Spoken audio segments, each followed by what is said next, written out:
Good evening, ladies and gentlemen, and welcome to yet another edition of the show, Trek Wednesday, Stardate 2018.010 at 22:11 Eastern Standard Time. I'm joined here tonight by our Chief Science Officer, also now our Chief Research and Development Officer on Tribble, Sir Darth Protius. Say hello to the audience. Yo, yo, yo. Oh, thank you very much for your time and research on Tribble, and as far as dealing with all the technical issues that we keep running into every now and then. It wouldn't be the show without at least one or two, right? At least one or two. At least. We want to say a good shout out to Zeph from Zeph Films, our chief ship porn extraordinaire and chief. Oh, make us feel good by looking at this ship. He had an incident with a moose and the ice, probably saving Bambi and some little kid or something like that. But we wish you well, Sir Zeph Films, and I hope you feel better. Never trust a moose. Never trust Ever. Never trust Canadian ice. That too. Yes. Anyway, so going on to this thing here, the term that you've coined here, re-engineering gear. For those re-RNGeneering. Re-RNGeneering. As in RNGesus, but with engineering. Yeah.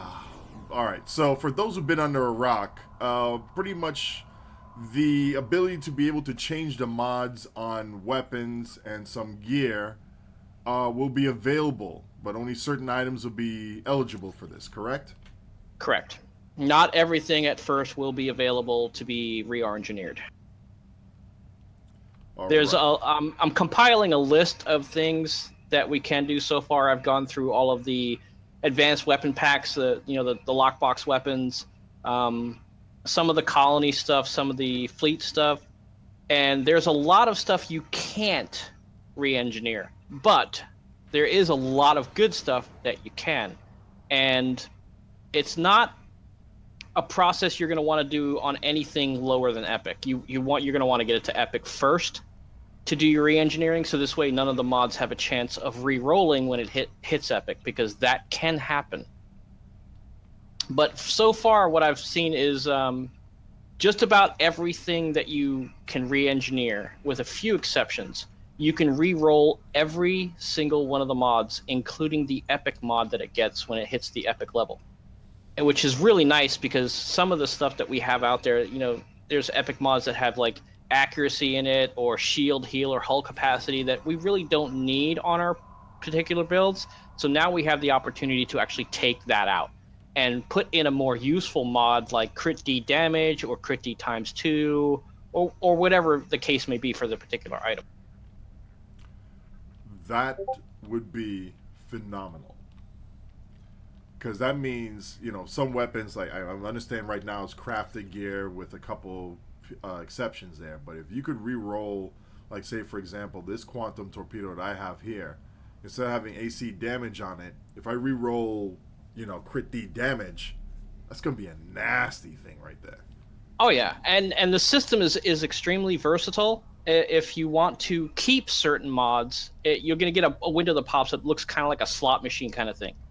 You can basically keep the mods locked that you want to keep in there, and then unlock the ones you want to randomize.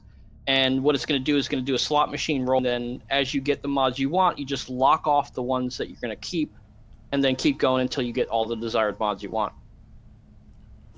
Now, I know SOB did a video detailing a lot of this stuff here, but for our audience here, say for example, if you wanted to spend X number of resources to be able to re-roll mods, if I only wanted to keep the crit D mod here, but re-roll everything else on here, like a hidden mod somewhere, like a crit chance one, would I be able to just select the crit chance one and only pay that value of dill to re-roll that specific mod? Correct. So if you only wanted to do one mod on the weapon, you would unlock that one in the menu, and then from there you would pay the dill cost and the salvage cost, which can vary depending on how many mods you're going to take out. Now, is it something where the more you re-roll at once, the less you pay for each mod that you're re-rolling? Let me pull up one that I was modding here. go to the re-engineering system here. Take that weapon. All right, so at a Mark 14 epic, let's say we've got this beam here that has accuracy damage for the epic, and then it has an accuracy mod, a crit D mod, and 2 crit H2 mods, or 2 crit H mods rather. Each one of those mods comes up as a single roll that you can redo. So for this weapon, there's 5 spots right here that shows all of the mods, and you can unlock the ones you don't want. So you can re-roll them, like the accuracy and the accuracy damage. I can re-roll those for a dill cost.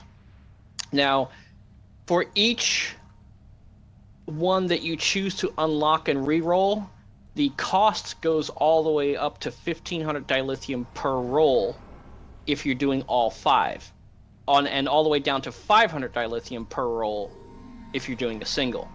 So it can be expensive if you have a weapon with a lot of really weird junk mods on it, but it's really not as bad as spending all the dill upgrading and upgrading and upgrading and upgrading to try to get the particular mod that you really want.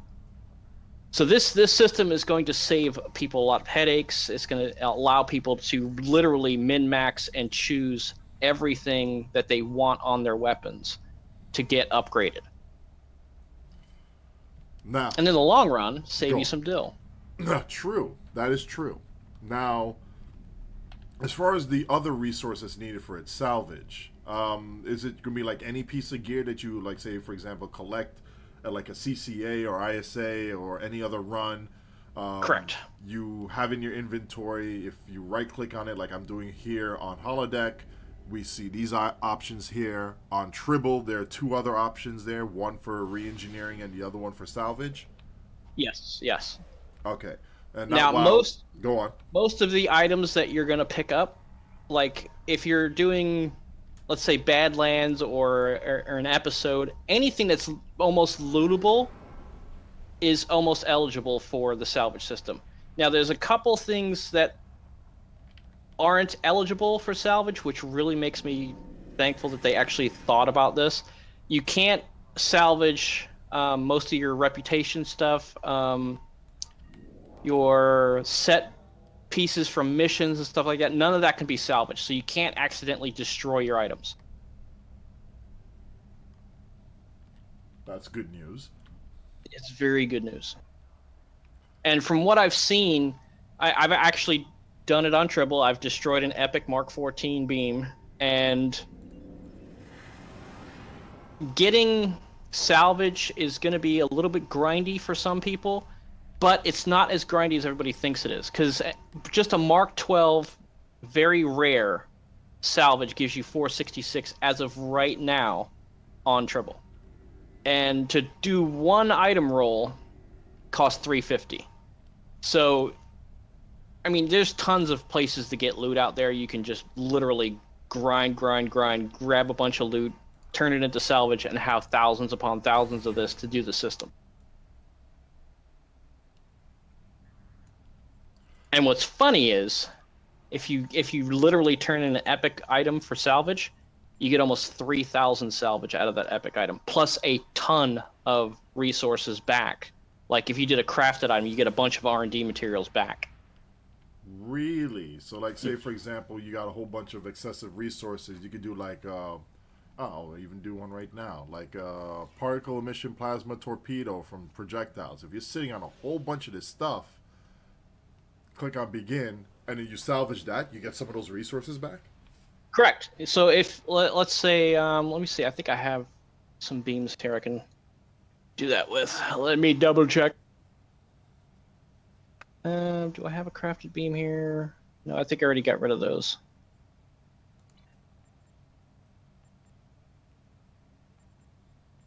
Nope, there's a crafted one. Let me grab that one. All right, I just have a Mark 12 omnidirectional anti-proton beam, and it's very rare. So I hit salvage item, and what I'm getting in return is 466 salvage, some argonite gas, some green mats, some blue mats, and some white mats off of that. And that basically kind of lessens the sting of salvaging these crafted material or crafted weapons and stuff. So you're literally not killing yourself too much, except for the very rare purple items that are going into the crafted stuff. But if you have an abundance of them, like some people do, you could probably make a small mint of salvage just off doing the crafted stuff. Oh, that should be fun. And it's a good way to get rid of a lot of the crafting materials you don't need anymore. Now, would you like the disappointers? Please tell me. All right, I've done a lot of upgrading. I mean, a lot of upgrading. I've done just about every lockbox weapon, some of the fleet weapons, fleet stuff. For those of you who like polarons, you're going to be disappointed because polarized disruptors and phased polarons are not RNGable at all. What? Yeah. Along with spiral wave disruptors and phased tetrions. Those 4 weapon types right now, I know the spiral waves don't come out of lockboxes, but those 4 weapon types right now cannot be re-engineered. But every other lockbox weapon that I have pulled out so far can be, which some of their logic doesn't make sense when it comes to certain things like that, because they stated on Reddit, I believe, I think it was Borticus, that if a weapon had an extra proc on it, then it wouldn't be eligible for the re-engineering system, because technically that weapon already has 5 mods and it can't do the system with that mod in it. But there are 2 weapons that come out of the lockboxes that basically surpass this rule. And that's the agonizing phasers, because they have 2 procs on it. Mm-hmm. And the corrosive plasmas also have 2 procs on it, and they can be reverse engineered. Or re-engineered, as they say. So I'm not entirely sure what the exact specifics are for exclusion on some of these weapon types. And maybe it was an oversight and they haven't completed the list of stuff that they're going to allow to be re-engineered, because this just literally hit Tribble a little while ago. Now, what weapons have you found that can actually be re-engineered that technically shouldn't be? According to their rules and math, those 2, the agonizing phaser and the corrosive, shouldn't be able to, but they are. I haven't really come across something that shouldn't truly not be RNGable. So time will tell as they upgrade stuff on Tribble and add more to the system, because I'm sure they're probably going to be adding a lot more items that can be re-engineered. It's just they have certain criteria that they have to meet first. And it looks like so far they're saying anything with a set bonus shouldn't be re-engineerable at this time, but I already have found 1 item that is. Go on. And that is the cutting beam. The cutting beam is re-engineerable, and it has a set bonus on it. Now, we just had someone from the audience, Commando 888, was asking, what about nanite disruptors?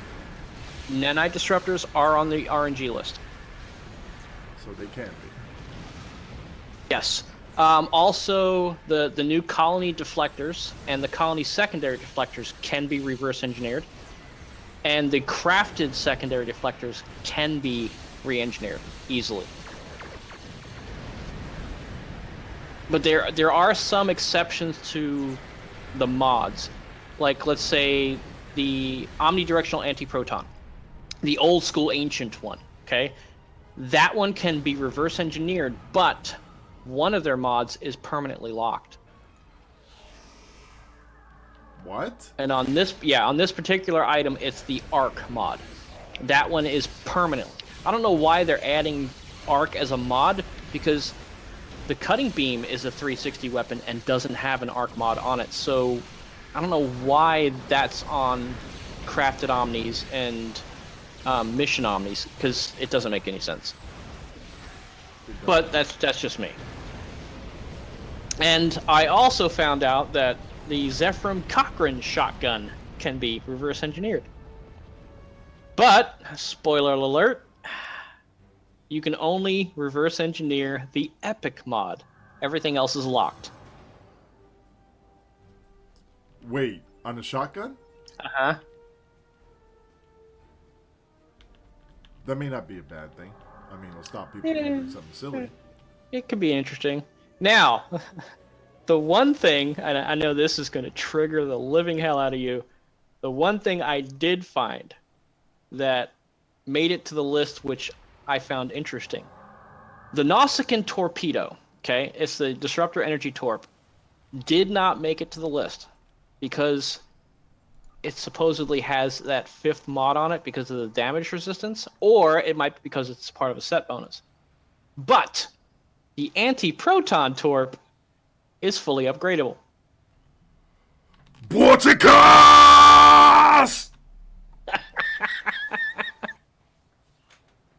And I upgraded one, and I'm putting it in DPS After Dark right now so you can see it if you're in the game. That bastard loved that torp way too damn much. Crit D6 on that torp. Funny, on the tooltip, it only shows crit D times 4, but on the linking, we see the crit D2 and then crit D4. So yeah, Yep. That's gonna get nasty.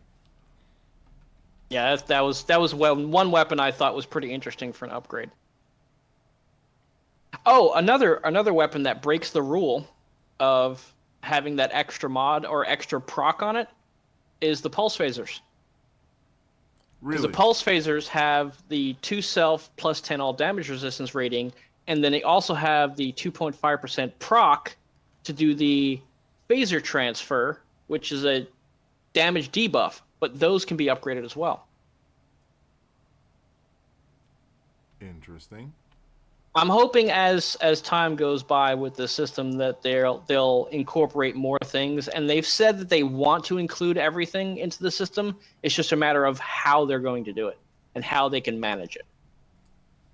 Like rep beams, the rep beams and mission beams, like the Terran Task Force and the Nausicaan, only have 2 actual mods on the beam.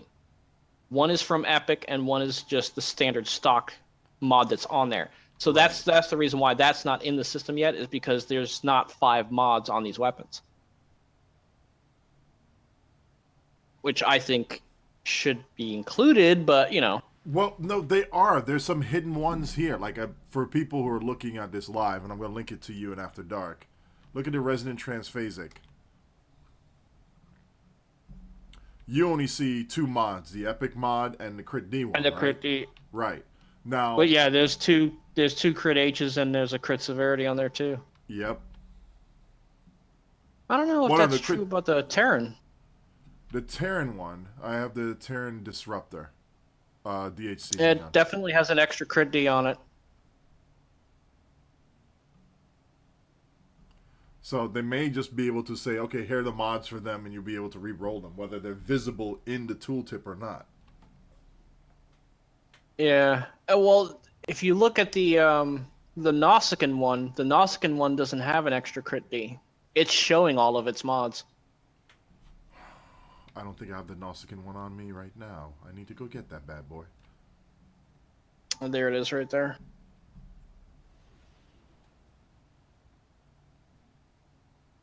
I hope that they find a resolution for all of this stuff, because it would be nice to be able to take things that we already have in game and adjust them to our play styles, our damage preferences and things of that nature, so that we can actually literally become more diverse in our build styles than we were before. I don't know about more diverse, because this pretty much is going to do, like, for Torps, you want to roll damage. Period. Well, for weapons, yeah, you're probably going to want to roll weapon. I'm talking about stuff like deflectors and warp cores and shields and stuff like that, because I'm seeing some really cool things you can do with deflectors to really, just open up the possibilities for other builds that you probably didn't have before because of the way you can do this. That would be interesting to be able to have like a pure double stacking drain. That would be well. Take a look at the colony deflector that I just put in DPS After Dark. And you're probably not showing it on your live stream because people can't see it. Well, I could see when you link the name itself, it would show the different mods that show up on the name, but not necessarily in the tooltip itself. Well, yeah, because I'm on Tribble. Right. But look at everything on that deflector can be changed out, including the cull crit. The cull crit is literally the crit severity and crit chance bonus that's on there. I found that one out. So if you take the cull crit and change it to something else, it'll remove that. I don't know why you would want to, but it could remove that. I don't know if somebody wanted to max out their drain or something, maybe. Yeah. I mean, you could take this system and put these deflectors in and get, the maximum amount of drain procs on there. You can do max Control X, you can do max EPG, but certain things are capped at how many mods they can have on it. Like this particular deflector, the highest amount of EPG it can have is 2, and the highest Control X it can have is 2, with the epic mod being the Control X EPG. There's still a lot of quirks to the system I haven't really figured out and delved into yet, but I'm working on it. And sorry, Lobi fans, so far nothing that comes out of the Lobi store is upgradable at this time. Sorry. Hate to break it to you. Question is, will they? Well, if the system goes the way it's supposed to, and they progress with their plan the way they want to, I'm sure that the Lobi stuff will be in there eventually. I think what they're going to wind up doing is rewriting how mods are displayed and used in every item in the game so that they can work with this new system. Which would be kind of cool. Now, if they could add a few other things here to the game to increase build diversity and fix a few mechanics, I think, this would be a very not only welcome addition to it, because it'll shake up the economy for sure, but it would also probably breathe a little bit new life into the game itself. It could. Now, I mean, yeah, you got the slot machine aspect of it, but you can actually say, "Oh, I almost have the perfect weapon. Let me get the perfect weapon here now," and I could economically have this across all tunes. well, what this is going to do, literally, is open up diversity for everybody to be able to maximize beam types. Now, right now, Disruptor and Anti-Proton are like, top of the board, top of the king, blah, blah, blah, whatever.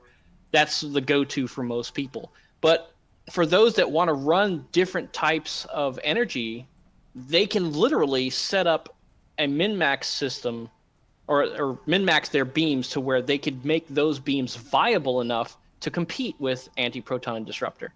Like, dare I say, the twin phaser beams coming off of the T1 Enterprise? Don't there say you go. that. Don't say that. Don't there you say go. That now. Oh, dude, I did it. They're upgradable, bro. Let me see this. Crit D damage 4, twin toss phaser beam array. Thank you very much. So all you RPers out there, you have no excuse. Have fun and do deeps. Also on the list that made it was advanced fleet anti-protons, advanced fleet, whatever. All the advanced fleet weapons can be re-engineered. And I see that as a blessing because a lot of the advanced fleet weapons, while they were okay, they just had too much accuracy on them. So now that you can take that out, you literally have a source of any color weapon you want that you can maximize the damage output on and use those just as effectively. Any downsides that you see to this so far? The only downside I see is people are probably going to wind up grinding a lot for salvage because it does take a lot of salvage to do a perfect beam.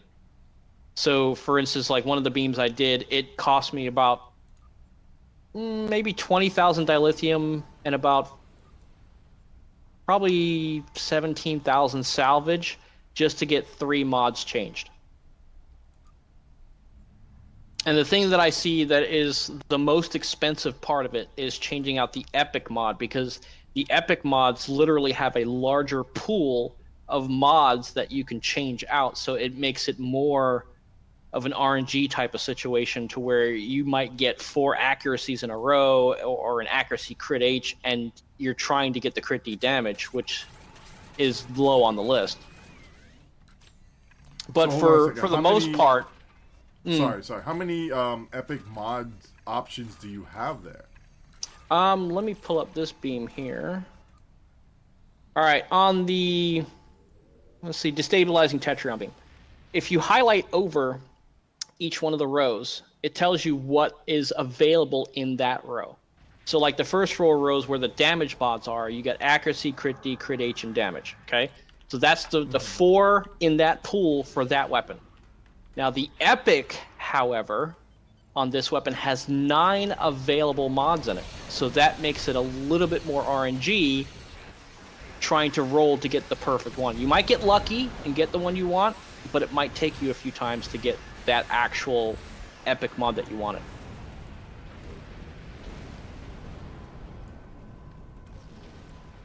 If that makes sense. I see nothing but trouble. I see it as a more cost-effective way of getting the beams you want, instead of having to sit there literally open hundreds of weapon boxes and try to upgrade them from Mark II to get them to go epic and see what mods on it, and then if it's not good, you trash it. This could allow people to take all their old weapons, like Alachis, the Alachi weapons, or the nanite disruptors, or some of the older style weapons that they may have sitting in their banks because they didn't want to get rid of them or do anything with them. Now they can re-roll those bad boys and fly with them. So I see it as a system that gives people more choice.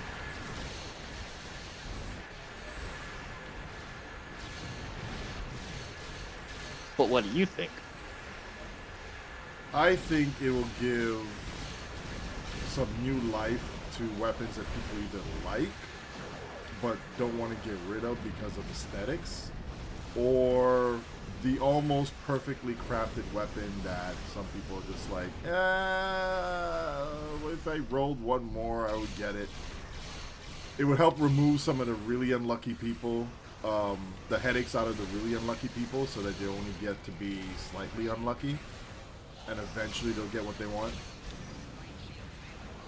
Yeah, eventually you're going to get what you want. It just depends on, how lucky you are and how much dill and salvage you're willing to grind out. That's basically all it amounts to. And it's still cheaper than grinding up weapons from Mark II and, spending all that dilithium upgrading to that point to find out which mod you're going to get. It's still cheaper than that. Gotcha.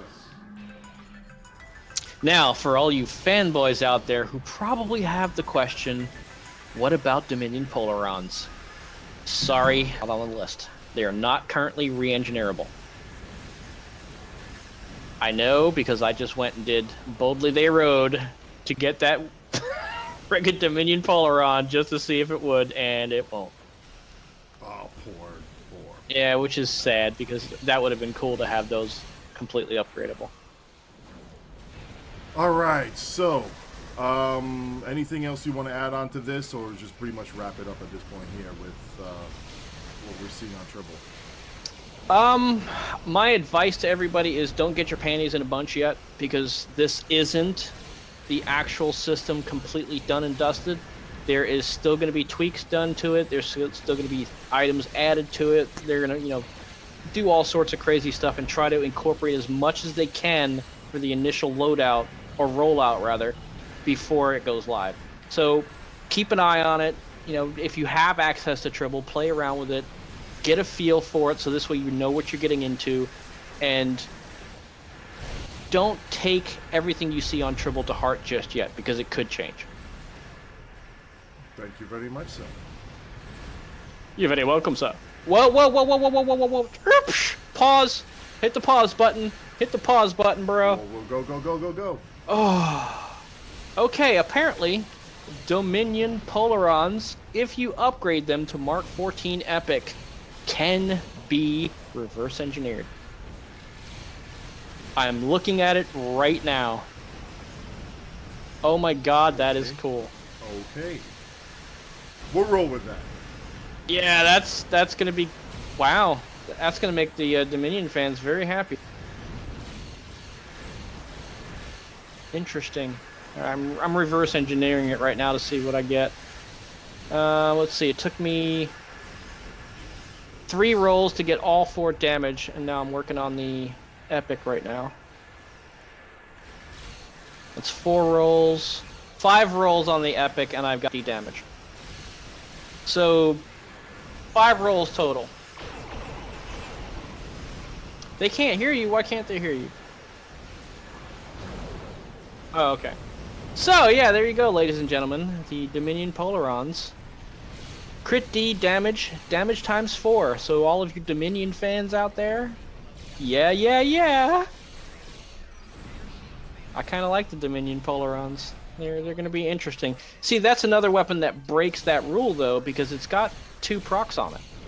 So I'm not understanding what their ruling is with disallowing certain weapon types to be part of the re-engineering system. But we shall see. Do you guys have any questions or any want to ask which stuff can be upgraded and which can't?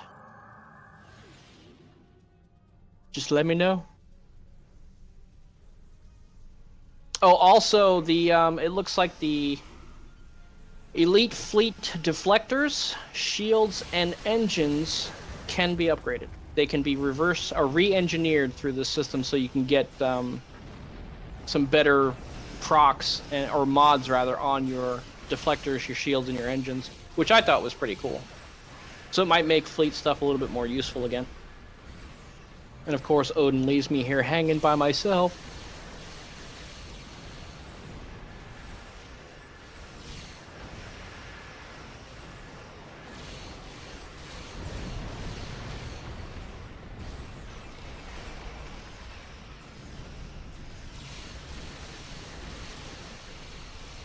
So what do you guys that are watching think about this new system?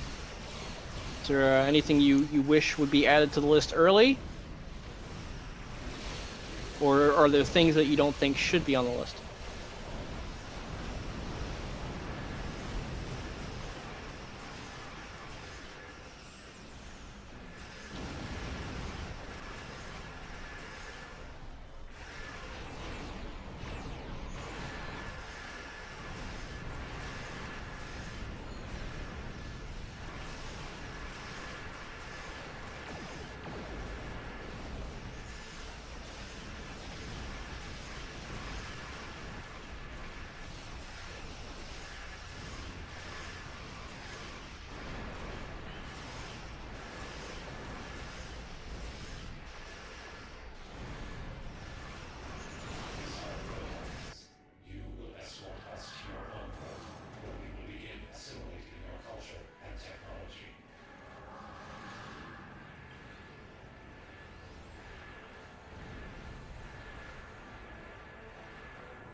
Well, looks like Odin's playing an ISA. The filthy animal. That's why he's muted. Filthy animal.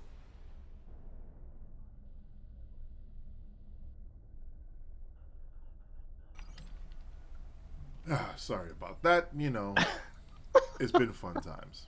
Seriously. So did you have fun in the ISA? No. I was doing stuff for work and had to help out a buddy of mine, and I got a different phone call coming in. So yeah, it was fun. Oh, fun. All right, I'm gonna throw the Elite Deflector and Elite Shields that I upgraded from the fleet into DPS After Dark. I got them and moused over.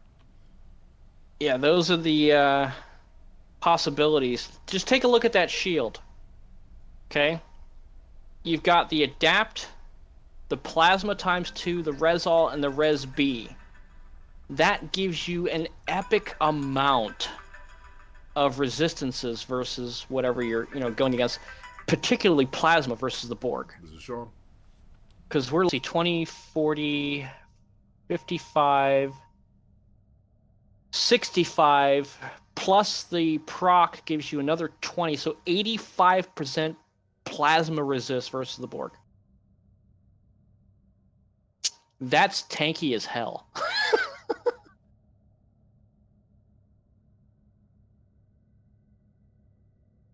So you have 85% damage resistance on your shields versus the Borg.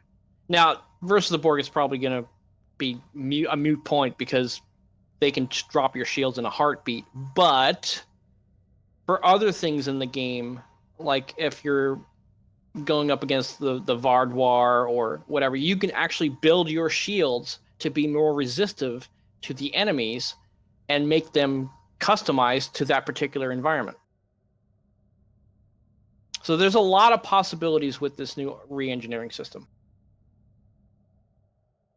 Best epic mod, Zach Morgan, so far on weapons has been crit D damage. Or crit D times 2 if you're going for an all crit D weapon.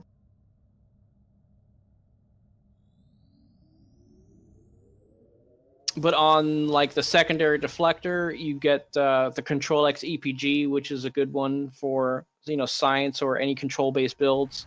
There's also some tanky kind of epic mods for shields and deflectors and things like that.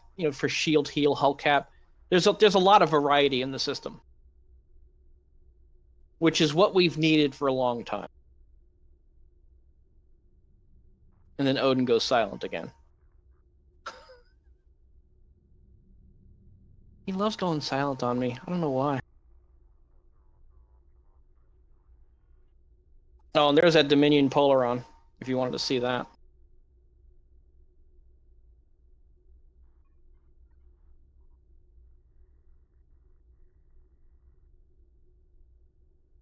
Odin's highlighting over these in the live chat. I don't know if you guys can see them on a small screen, but if you open the screen up, you should be able to see them. Yeah, crit D2 on weapons does exist.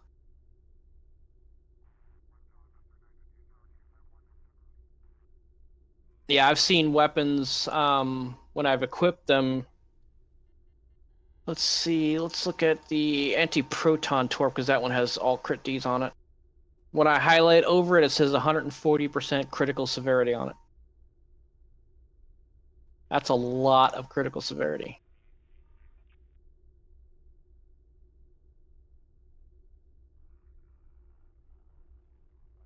Should be interesting when the system comes out to see where the preferences are gonna lie, because I know a lot of people are probably gonna go for mostly damage mods on their weapons for PvE wise stuff.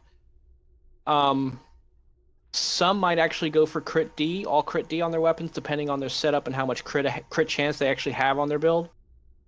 So we'll see how that lies when everybody's into the system and doing all their stuff with it.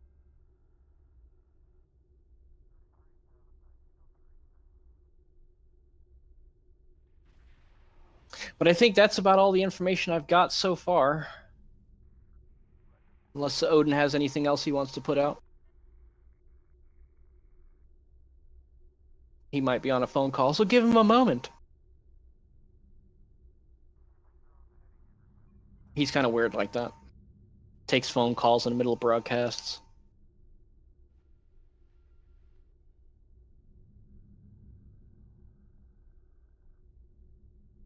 I hope eventually we'll be able to do rep weapons and rep gear and stuff like that. Now, some of the stuff that you can buy reputation-wise in the reputation store, like the non-set bonus stuff and the non-project related weapons and stuff, can be upgraded. So, like, if you were to go into the Borg store and go to their rifles, I believe those can be upgraded. Let me double check just to make sure.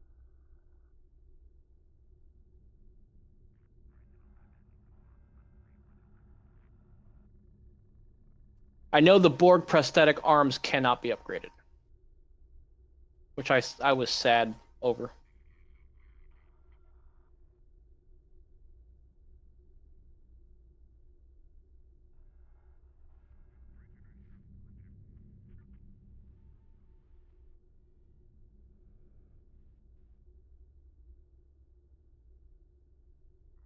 Let's see. Let's do assault rifle. Let's see if that one can be upgraded.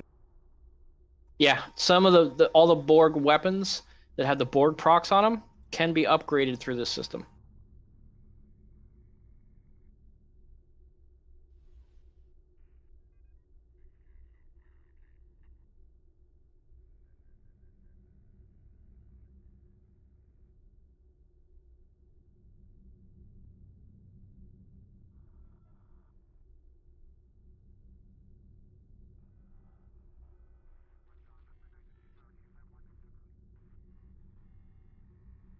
Oh, look at that. You can actually take the Borg proc off of those ground weapons if you wanted to. Interesting. But hopefully we'll get more stuff added to this system over time. Because I would really love to see everything re-engineerable. One bug, if I could fix one bug, it would be probably the Q system. It's got a number of bugs, but the one that stands out the most is how it literally breaks the queuing if one person drops out of the team, like disconnects or something like that.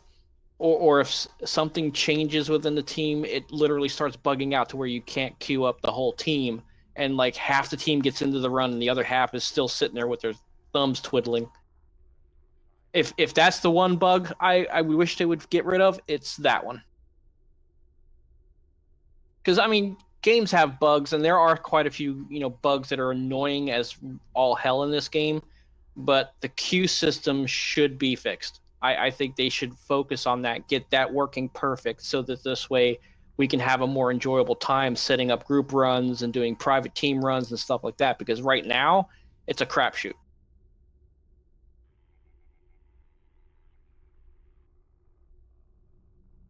So, what bug would you pick to be fixed?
Oh yeah, that's another um, viable bug that needs to be squashed. The UI system needs to be reliable and not have to click multiple times on the same power for it to activate. I would love to see that one fixed too, because it gets quite annoying when you're in a run and it gets laggy or something like that, and something happens, and all of a sudden your powers are not clickable, and you're like, "What's going on here? I need more cowbell."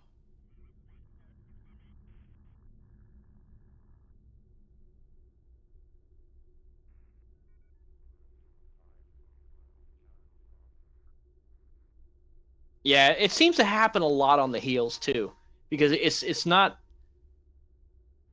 all the time, but usually when I'm trying to heal myself and prevent myself from dying, that's usually when it triggers.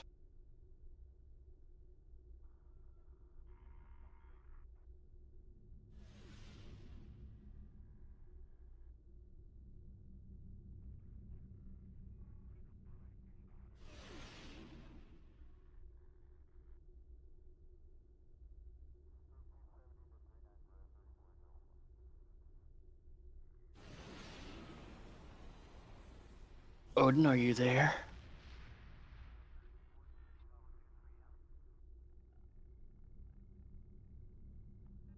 He goes AFK at the worst times.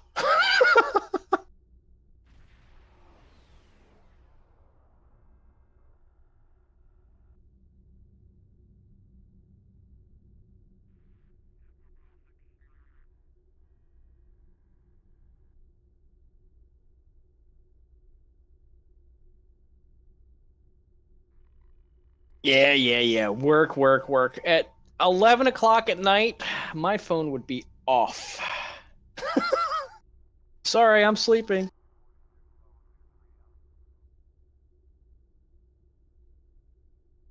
Excuses. But I think that will be our show for the evening, folks, because I'm out of things to talk about and things to upgrade. So hopefully you guys got some good information out of this show, and hopefully you enjoyed watching it and hearing us talk about this new system. Let us know your thoughts down in the comments if you guys are looking forward to this, or if you're having questions or concerns about it. Let us know. Maybe we'll bring that stuff up on the next show. But hopefully Odin will be able to click the show off button as soon as we say goodbye. But for Odin and Zeph watching at home, and for me, myself, and I, you guys have a great night. Hope you enjoyed everything. We'll see you guys on the next show. I'm out.